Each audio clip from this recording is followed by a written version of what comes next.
ये तो नाइंसाफी एक है। साल तक आदित्य ने केस नहीं किया हाय। तो इस मुद्दे पर ना भूमि परमानेंट वक्फ की हो जाएगी। अब इस एक्ट के सेक्शन 85 के अनुसार आदित्य केस को ना सामान्य कोर्ट में नहीं कर सकता, उसे केस वक्फ ट्रिब्यूनल कोर्ट में ही करना होगा, अरे! जो कि वक्फ की एक स्पेशल कोर्ट है और आदित्य का केस हारना तय है। आपकी कैसे डिक्लेयर हो गई वक्फ प्रॉपर्टी, अब ये तो बताओगे कि नहीं बताओगे? या आप एडमिट कर रहे हो कि डिक्लेयर नहीं हो सकती थी?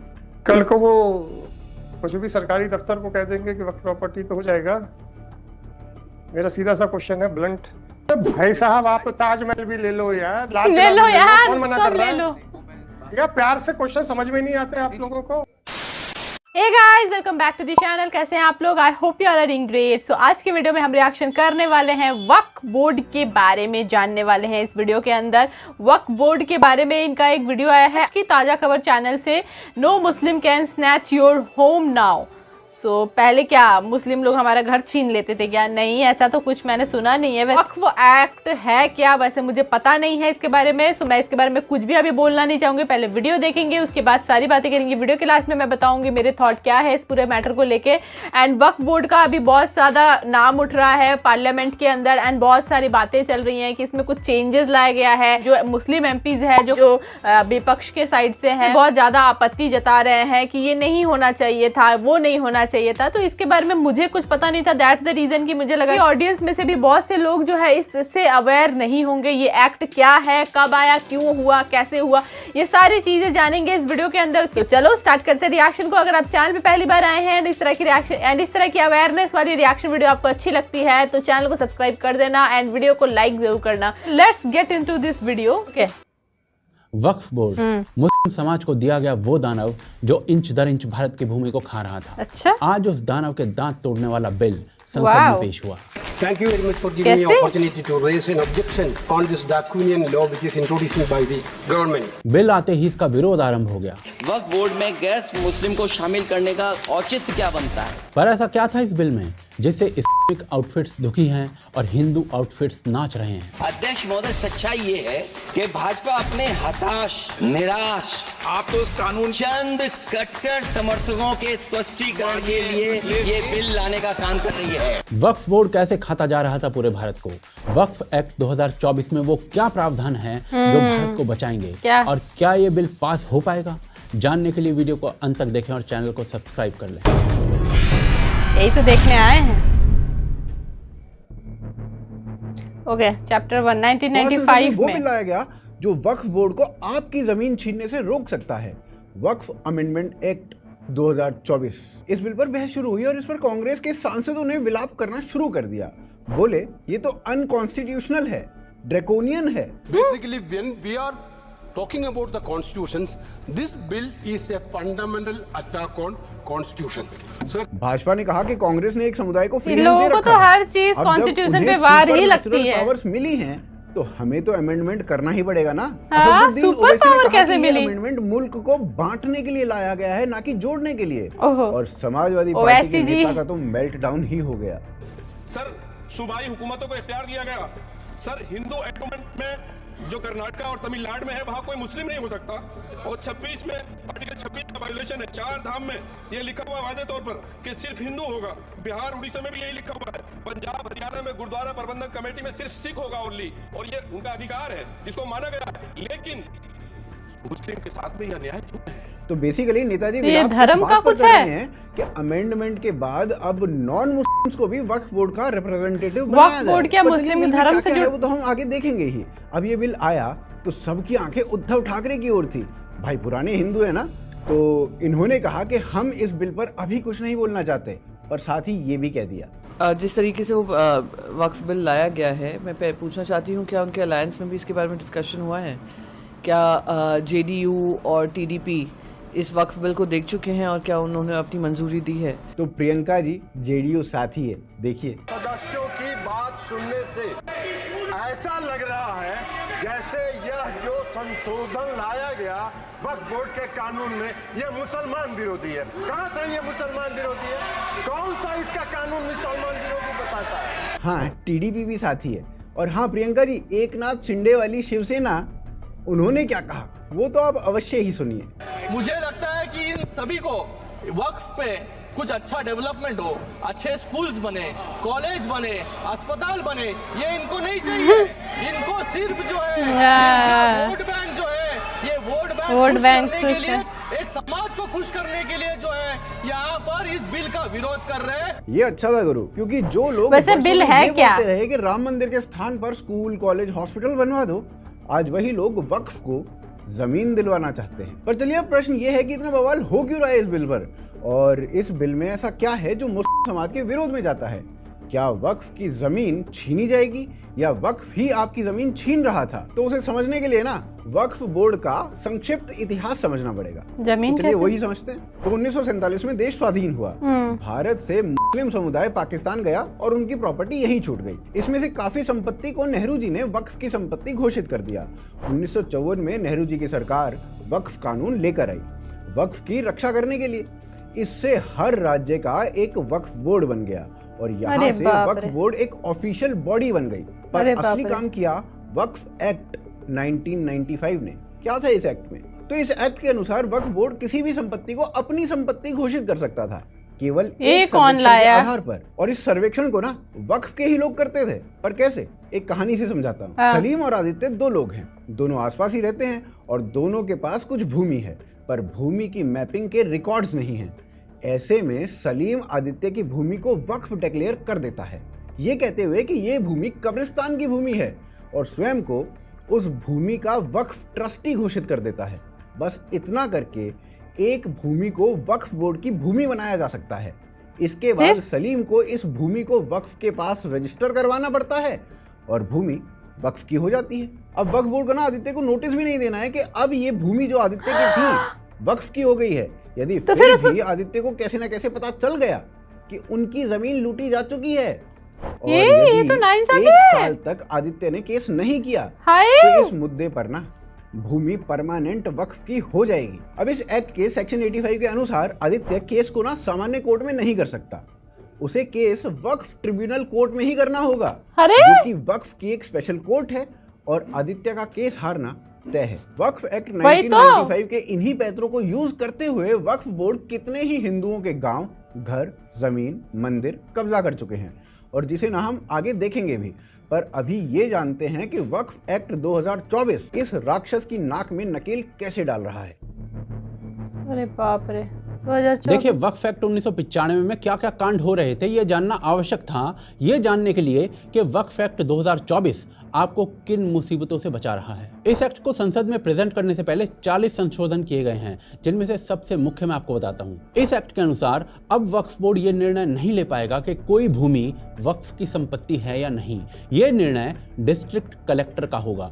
सरल शब्दों में, यदि वक्फ को लगता है कि कोई प्रॉपर्टी उसकी है तो वो पहले डिस्ट्रिक्ट कलेक्टर को बताएगा। इसके बाद यही वक्फ बोर्ड ही खत्म कर देना चाहिए, जिसके बाद रिपोर्ट बनेगी। कैसे कर सकते हैं किसी की वक्फ की होगी, जमीन को कैसे ले सकते हैं ना, उनका ट्रांसफर होता रहता है। पहले क्या होता था कि अगर किसी भूमि का इस्लामिक तरीके से प्रयोग होता आया था तो केवल प्रयोग करने के कारण भूमि वक्फ की हो जाती थी। उदाहरण के लिए इलीगल मजार बनाकर वक्फ भूमि बनाना, इसे वक्फ बाय यूज कहते हैं। पर नए कानून में इस वक्फ बाय यूज को अबॉलिश कर दिया गया है। वक्फ के पास कागज होगा तो ही जमीन उसकी मानी जाएगी, चाहे कितने ही समय से उस पर कोई मजार बनी हुई हो। इसके अलावा इस एक्ट के बाद कोई भी नई जमीन बिना वक्फ डीड यानी कि लीगल कागज के क्लेम नहीं की जा सकेगी। यह कानून केंद्र सरकार को ताकत देता है कि वो वक्फ की किसी भी पुरानी संपत्ति की जांच करवा सकती है किसी भी समय एक ऑडिट के माध्यम से। और इस कानून के लागू होते ही 1 महीने में वक्फ बोर्ड को पहले तो वो कोर्ट में जाने वाला और वो कराओ यार, चेंज कराओ, कागज की स्कैन्ड कॉपी अटैच करते हुए। एक और बढ़िया प्रावधान यह है कि कोई भी सरकारी संपत्ति जिसे कभी भी वक्फ की संपत्ति डिक्लेयर किया गया था वो अब वक्फ नहीं रहेगी, वो अब सरकारी संपत्ति हो जाएगी। और इससे इलाहाबाद हाई कोर्ट जिसे वक्फ की संपत्ति घोषित किया जा चुका है कुछ समय पहले, वो राहत की सांस ले सकती है। इसके बाद भी यदि कोई जमीन वक्फ को जा रही है तो भी रेवेन्यू अथॉरिटीज को लोकल डेली न्यूज़पेपर में छपवाना पड़ेगा इस जमीन के बारे में, ताकि यदि किसी की जमीन हो तो उसे पता चल सके। फिर 90 दिन रुककर जमीन वक्फ को मिलेगी। पहले यदि किसी व्यक्ति की जमीन मारी भी जाती थी ना तो उसे केस भी वक्फ ट्रिब्यूनल कोर्ट में जाकर करना होता था और इसी कोर्ट का निर्णय मानना भी होता था। अब वक्फ ट्रिब्यूनल कोर्ट के निर्णय को देश के किसी भी कोर्ट में में चुनौती दी जा सकती God. है और इसके लिए 2 साल का टाइम दिया जाए। यदि ये कानून पास हो जाता है तो वक्फ बोर्ड का CEO एक हिंदू भी बन सकता है और अब महिलाओं को भी वक्फ बोर्ड में लेना पड़ेगा। इसके अलावा जितने भी सेक्ट्स हैं जैसे कि शिया, सुन्नी, दाऊदी बोरा, आगा खानी, सबको रिप्रेजेंटेशन देना होगा। ये सारे संशोधन मिलकर वक्फ एक्ट 1995 को नपुंसक बना देते हैं। वक्फ अब मनमानी नहीं कर सकता अनटिल एंड अनलेस देश के सारे डिस्ट्रिक्ट कलेक्टर बिक जाएं, और वो भी पॉसिबल नहीं है क्योंकि डिस्ट्रिक्ट कलेक्टर को रिपोर्ट बनाकर देनी है प्रमाण अटैच करते हुए, जो कभी भी वेरीफाई हो सकती है और डिस्ट्रिक्ट कलेक्टर पर उस केस में गाज गिरनी तय है। पर वक्फ एक्ट 2024 में ये सभी संशोधन आपको किस कहर से बचा रहे हैं? क्या किया है वक्फ बोर्ड ने बीते सालों में, वो आगे देखते हैं। How Waqf board snatch your land? देखिए, वक्फ बोर्ड के द्वारा इस देश में क्या किया जा रहा है उसको समझने के लिए एक कहानी सुनाता हूँ, एक आम आदमी की कहानी। तमिलनाडु की तिरुचिरापल्ली डिस्ट्रिक्ट के तिरुचैंथुराई गांव में राजगोपाल नाम का एक किसान रहता था। केवल 1.2 एकड़ भूमि का छोटा सा किसान था। पैसे की जरूरत थी तो जमीन बेचने का सोचता है और लोकल अथॉरिटीज के दफ्तर चला जाता है। वहां जाकर उसे पता चलता है कि उसकी सारी जमीन तमिलनाडु वक्फ बोर्ड की संपत्ति है। अगर उसे जमीन बेचनी है तो वक्फ बोर्ड से नो ऑब्जेक्शन सर्टिफिकेट लेकर आए। अब भाई राजगोपाल को तो ये तक नहीं पता होता कि वक्फ क्या भला है। बहुत से लोगों को नहीं पता रहता यार।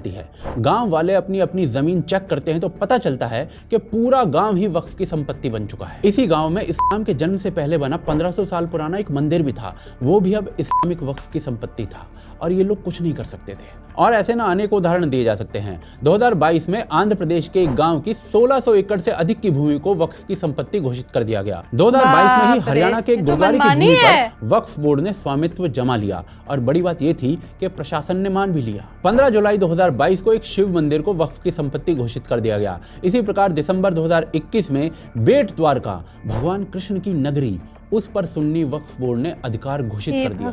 मंदिर छोड़िए, सरकारी संपत्ति और सड़क तक वक्फ कब्जा चुका है। नवंबर 2021 में सूरत के म्युनिसिपल हेडक्वार्टर को अचानक से पता चलता है कि वो तो भाई अब वक्फ की संपत्ति बन चुका है। इसी तरह औरंगाबाद में एक सड़क को चौड़ा किया जा रहा था। अचानक वक्फ बोर्ड का पत्र आ जाता है म्युनिसिपल कॉर्पोरेशन को कि ये रोड जो है ना वो वक्फ की संपत्ति है और यदि इसका पैसा किसी जमींदार को दिया गया तो वो अमान्य होगा। ये केवल कुछ उदाहरण मैंने आपको दिए हैं, पर यह सब इतने बड़े स्तर पर हो रहा है कि केवल पश्चिमी बंगाल में वक्फ बोर्ड पर 1000 करोड़ से अधिक की धांधली की जांच चल रही है। केवल जम्मू कश्मीर में 500 करोड़ से अधिक की सार्वजनिक भूमि वक्फ के नाम पर है। भाई मजाक चल रहा है क्या? जी बिल्कुल मजाक ही तो चल रहा है, क्योंकि अंबानी के घर को वक्फ अपनी संपत्ति बताता है। काशी विश्वनाथ ज्ञानवापी को भी वक्फ की संपत्ति कहा जा चुका है और वक्फ बोर्ड ने ताजमहल को भी वक्फ घोषित किया हुआ है। इलाहाबाद हाईकोर्ट सुप्रीम कोर्ट में केस लड़ रहा है क्योंकि वक्फ बोर्ड के अनुसार इलाहाबाद हाईकोर्ट वक्फ की संपत्ति है। सुप्रीम कोर्ट में आज से 2 दिन पहले मध्य प्रदेश में एक जज ने बोला कि सालो ताजमहल भी ले लो। आपकी कैसे डिक्लेयर हो गई वक्फ प्रॉपर्टी, अब ये तो बताओगे कि नहीं बताओगे? आप एडमिट कर रहे हो कि डिक्लेयर नहीं हो सकती थी? कल को वो कुछ भी सरकारी दफ्तर को कह देंगे कि वक्फ प्रॉपर्टी तो हो जाएगा। मेरा सीधा सा क्वेश्चन है, ब्लंट। तो भाई साहब आप ताजमहल भी ले लो यार, ले लो यार, कौन मना कर रहा है? या प्यार से क्वेश्चन समझ में नहीं आते आप लोगों को? 2006 में बनाई गई एक रिपोर्ट के अनुसार वक्फ के पास 1.2 यानी कि 1.2 लाख करोड़ रुपए की संपत्ति थी और 6 लाख एकड़ भूमि थी। आज वक्फ के पास 9,40,000 एकड़ भूमि है। केवल 17 सालों में वक्फ अपने नाम 3,40,000 एकड़ से अधिक भूमि बढ़ा चुका है। साफ साफ काली चोरी हो रही है। पर इन चोरों का इसका मतलब दूसरों की प्रॉपर्टीज को वक्फ की 17,000 बनाया किसी और रीजन से गया था, यहाँ कुछ और ही चल रहा है खेल। आप लोग तो साला सांप को जहर बनाना सिखा दो। बेचारी माइक्रोसॉफ्ट हैदराबाद में ऑफिस स्पेस लेती है ये सोच करके साला धंधा करेंगे। उन्हें पता चलता है कि वक्फ बोर्ड बैठा है उनका ऑफिस कब्जाने के लिए। वक्फ बोर्ड 77% दिल्ली की भूमि और 43% हैदराबाद को अपना क्लेम करता है, जिसमें आपका घर भी पक्का होगा। तो बस फिर आप सोचिए कि वक्फ एक्ट 2024 कितना आवश्यक है। पर कुछ लोग कह रहे हैं कि वक्फ बोर्ड ही खत्म कर देना चाहिए और कुछ लोग पूछ रहे हैं कि क्या ये बिल पास होगा। इसके जवाब आगे देखते हैं। सही बात है, कैन इट पास थ्रू। तो दूसरे अध्याय में हमने आपको बताया कि वक्फ एक्ट में किस किस प्रकार के अमेंडमेंट्स किए गए और वहां से हमें ये समझ में आया कि ये जो सुपर नेचुरल पावर्स अभी वक्फ बोर्ड को या फिर वक्फ ट्रिब्यूनल को दे रखे हैं उन सभी सुपरनेचुरल पावर्स पर अंकुश लगेगा। लेकिन बहुत से लोगों का ना ये तर्क है कि वक्फ एक्ट में अमेंडमेंट नहीं होना चाहिए, बल्कि वक्फ बोर्ड को ही समाप्त कर देना चाहिए। और इसके पीछे उनके अपने अपने तर्क हैं। जैसे अंशुल ने कहा कि वक्फ ने पूरे गांव को कितने लोगों का जमीन ले ली है, 1500 वर्ष पुराने मंदिर को भी अपनी तो फिर खत्म कर देते तो सबको अपना अपना जमीन मिल जाएगा। 1400 वर्ष पुराना है। या फिर ये वीडियो जिसमें वक्फ बोर्ड के मेंबर बोल रहे हैं कि वक्फ को इतना स्ट्रॉन्ग कर देंगे कि वो भारत की सरकार को लोन दे सके। मुसलमानों को किसी रिजर्वेशन की जरूरत नहीं, मुसलमान को किसी खर्च की जरूरत नहीं। अगर मुसलमान अपना वक्फ बोर्ड सही हिसाब से चलाएगा तो मुसलमान हुकूमत को कर्जा दे सकता है। 27,000 एकड़ जमीन गुलबर्गा के अंदर, 27,000 एकड़ जमीन वक्फ बोर्ड की मिल्कियत है, जिसमें 17,000 एकड़ हमारे ही लोग कब्जा करके बैठे हैं, हमारे ही लोग कब्जा करके बैठे हैं। सोचिए, एक संस्था जिसके पास सुपरनेचुरल पावर्स हैं और वो फाइनेंशियली भारत की सरकार से भी स्ट्रांग है, तो इन लोगों की वक्फ बोर्ड को समाप्त कर देने की जो डिमांड है वो अन्यथा नहीं है। और कदाचित एक सभ्य समाज में ऐसा होना भी चाहिए, परंतु यदि इसे सरकार के दृष्टिकोण से देखा जाए तो उसके लिए अमेंडमेंट करना एक सेफ ऑप्शन है। क्योंकि यदि वक्फ बोर्ड को अबॉलिश कर देते हैं तो एक समुदाय को भड़काकर सड़कों पर उतारा जा सकता है, ये बोलकर कि तुम्हारी प्रॉपर्टी छीनी जाएगी। अब एटलीस्ट सरकार बोलने लायक है कि केवल अमेंडमेंट हुआ है, कुछ छीना नहीं जा रहा है। जैसा 370 के केस में हुआ था, उन्होंने आर्टिकल 370 को स्क्रैप नहीं किया था, उन्होंने क्लेवरली उसे इनइफेक्टिव बना दिया था। यदि 370 को स्क्रैप किया जाता तो सुप्रीम कोर्ट में विरोधियों के पास अपर एज होता, अब नहीं था। अब यूनानिमस तरीके से सुप्रीम कोर्ट ने पूरे प्रोसेस को सही माना, परंतु अबॉलिश ना करके अमेंडमेंट कर देते हैं। इससे लोग नहीं भड़केंगे, ये केवल मुंगेरी लाल के सपने हैं और केवल भड़क तो रहे ही हैं। सीए के समय भी इन्होंने यही सोचा था कि नेशनैलिटी तो किसी की जा ही नहीं रही है, तो फिर दंगे क्यों होंगे, लेकिन फिर भी दंगे हुए थे। पर अब प्रश्न आता है कि क्या सरकार ने जो वक्फ अमेंडमेंट का बिल संसद में रखा है वो दोनों सदनों में पास हो पाएगा या नहीं। तो लोकसभा में भाजपा को 240 सीट्स मिली और एनडीए को 293। तो अब लोकसभा में किसी बिल को पास कराने के लिए आइडियली 273 वोट्स चाहिए।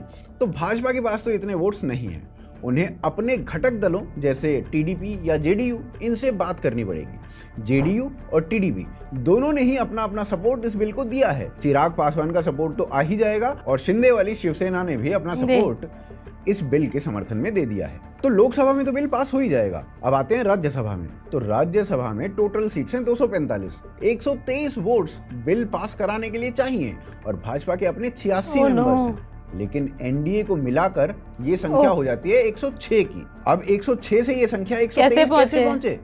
तो इसके लिए ऑपोजिशन को देखते हैं। 245 में से 89 सीटें इंडिया अलायंस की हैं, 35 सीटें ऐसी हैं जो ना एनडीए का हिस्सा है और ना ही इंडी गठबंधन का। अब इन 35 में से मिनिमम 17 मेंबर्स का समर्थन भाजपा को चाहिए या इस बिल को चाहिए, जिनमें से 8 मेंबर्स बीजू जनता दल के हैं जो परोक्ष रूप से भाजपा के ही साथ हैं। अब इसके बाद बचते हैं 9 मेंबर्स जिन्हें मैनेज करना होगा। अब वो भाजपा कैसे मैनेज करती है वो देखना होगा। बाकी 3 सितंबर को 12 राज्यसभा मेंबर्स का चुनाव है और उसमें अपर एज भाजपा को है। तो आने वाले दिनों में ये जो सिचुएशन है ये थोड़ी बेटर हो सकती है। तो भाई अभी के गणित को देखा जाए तो ये बिल दोनों ही सदनों में पास हो सकता है और आशा भी यही है कि दोनों ही सदनों में पास हो जाए। साथ साथ आशा ये भी है कि आप इस वीडियो को लाइक करें और शेयर करें, हमें पेट्रियन और यूपीआई के माध्यम से सपोर्ट करें और ये जो दूसरी वीडियो आपको अपनी स्क्रीन पे दिख रही है ना, इसे भी देखें। आपको इसके आगे की नॉलेज इस वीडियो में दिखेगी। आप देख रहे थे आज की ताज़ा खबर।